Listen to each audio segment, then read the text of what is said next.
Here we're going to use the figure to estimate the integral from 0 to 6 using rectangles with a right-hand sum and n is equal to 2.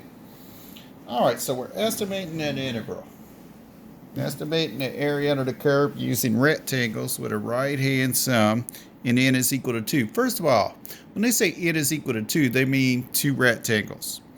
So what I want is I want the area under the curve from 0 to 6. So from an x value of 0 to an x value of 6, and I'm looking for this area that I'm going to estimate under my curve. Alright, so if I use two rectangles, usually what I want to do is I want to split this interval right here from 0 to 6 in half. So if I split it in half, that's going to be here at 3 on my x-axis.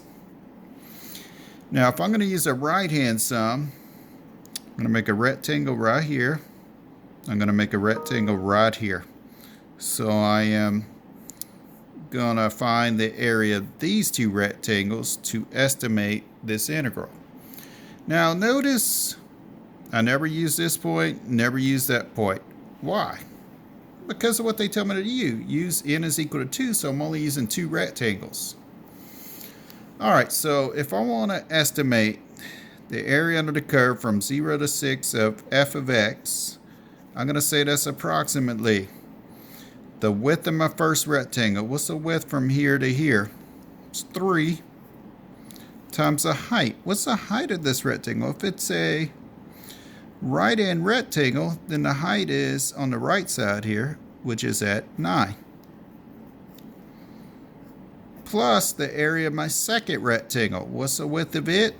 3 again, times the height. The height of it is 6. Alright, so that's approximately 27 plus 18. And what do you get whenever you add 27 and 18? You get 45. Alright, now that figure was not drawn to scale. And I'm about to draw another graph, and it's not going to be drawn to scale either, but that's okay. It works for my purposes.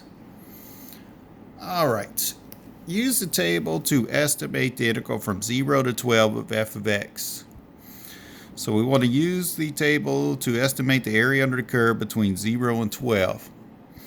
So what I'm going to do, maybe, since I'm used to seeing these figures estimating the area under the curve, maybe I'll make a very rough sketch of what this graph's going to look like. Now, it's not going to be drawn to scale, it's not going to be pretty, it's not going to be completely accurate, but that's alright, it's going to work for my purposes.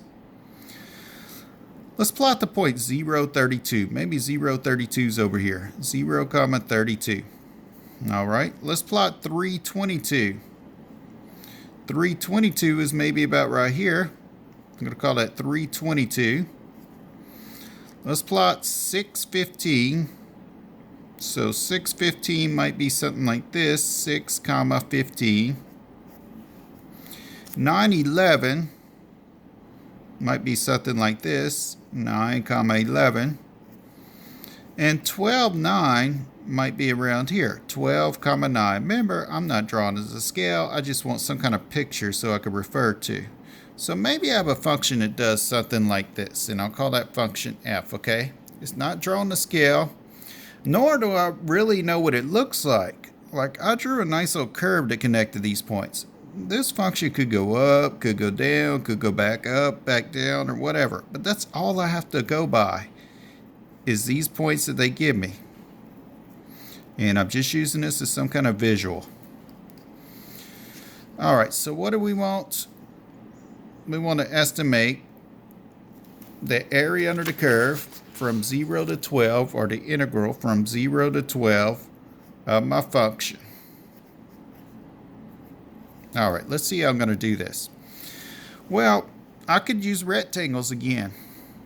Now, if I use rectangles here, well, a logical place to put them would be where I have these points.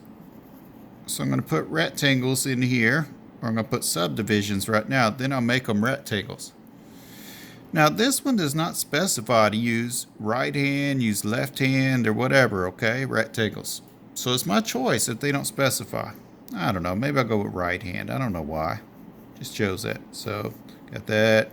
right-hand rectangle, right-hand rectangle, and a right-hand rectangle, okay?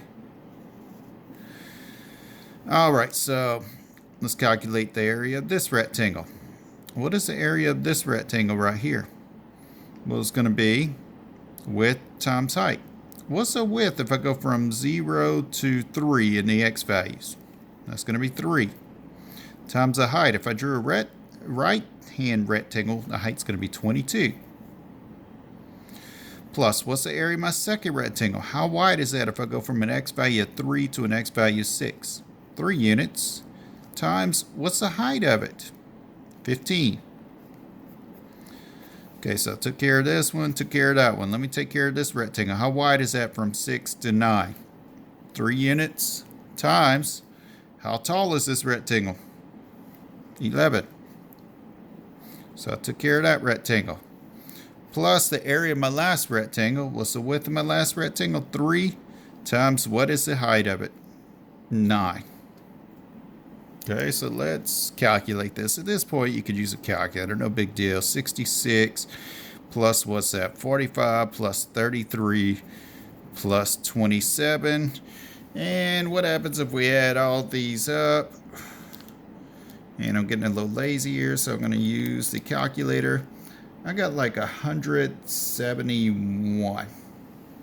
So I'm going to say that's approximately 171.